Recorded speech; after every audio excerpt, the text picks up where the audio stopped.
Selamat petang, salam sejahtera. Isu hangat petang ini, ahli perniagaan gagal hidupkan saman terhadap Najib, Rosmah dan 3 lagi.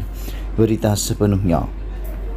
Mahkamah Rayuan di sini hari ini menolak rayuan seorang ahli perniagaan, JR Deepak Jakishan, adik lelakinya dan syarikat mereka untuk menghidupkan semula saman terhadap Datuk Seri Najib Razak, isteri beliau Datuk Seri Rosmah Mansor, serta 3 lagi berhubung dakwaan wujud konspirasi sehingga menyebabkan mereka mengalami kerugian.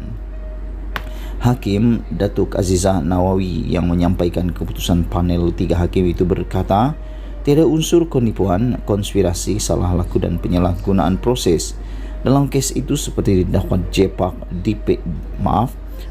Deepak, Jerajes dan Radian Splendo Sdn Berhad.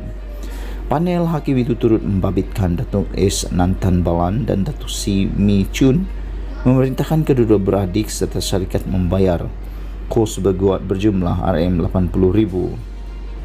Deepak, Rajesh dan Radian Splendor yang diwakili Peguam V. Syam Sanda merayu saman mereka dihidupkan semula serta dikembalikan ke Mahkamah Tinggi untuk perbicaraan.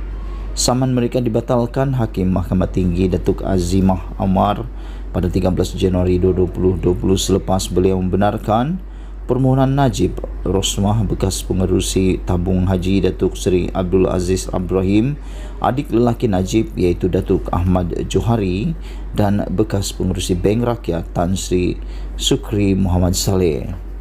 Dalam penyataan tuntutan difailkan pada 12 September 2018, semua pelatih mendakwa Najib bertindak di luar batasan dan menyalahgunakan kedudukannya dengan mengarahkan Bank Rakyat memfailkan pelbagai tindakan guaman terhadap mereka, terutama kepada pelatih kedua iaitu Deepak.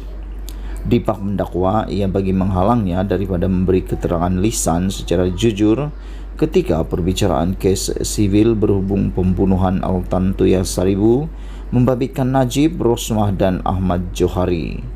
Pelatih turut mendakwa terdapat perjanjian bertarikh 24 Julai 2008 dengan Bank Rakyat atas arahan Sukri yang bersetuju memberikan dan menyediakan kemudahan pembiayaan wang sehingga RM198,888 ringgit 750 ringgit dan sebagai balasan mereka perlu menyerahkan hak mutlak serta kepentingan terhadap 80 unit pangsapuri dalam pembangunan iaitu kondominium Plaza Zio Tower B.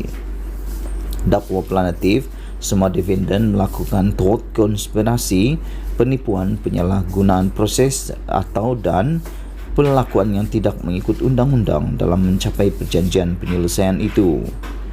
Pelantiff juga mendakwa semua defendant berkonspirasi dalam menyebabkan kerugian terhadap mereka dan memohon setiap defendant membayar ganti rugi sebanyak RM10 juta, ganti rugi teladan RM2.6 juta serta ganti rugi berpanjangan. Dalam penghakimannya, Azizah yang mempengerusikan panel itu berkata, tiada butiran mengaitkan Najib dan Rosmah dengan dakwaan perayu adalah proksi mereka atau bagaimana Najib dan Rosmah mendapat manfaat daripada perancangan membabitkan hartanah berkenaan.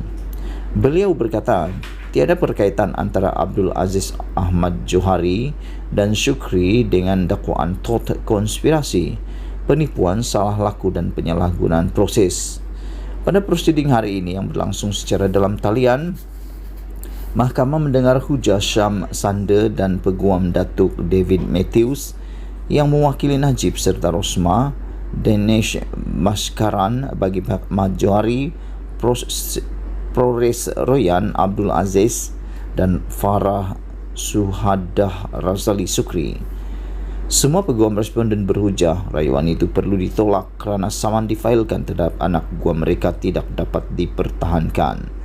Terdahulu, Syam Sanda turut berhujah anak guamnya adalah proksi Najib dan isteri beliau serta terbabit dalam urus niaga membabitkan hartanah bagi pihak mereka sambil menambah kes itu membabitkan isu yang patut dibicarakan.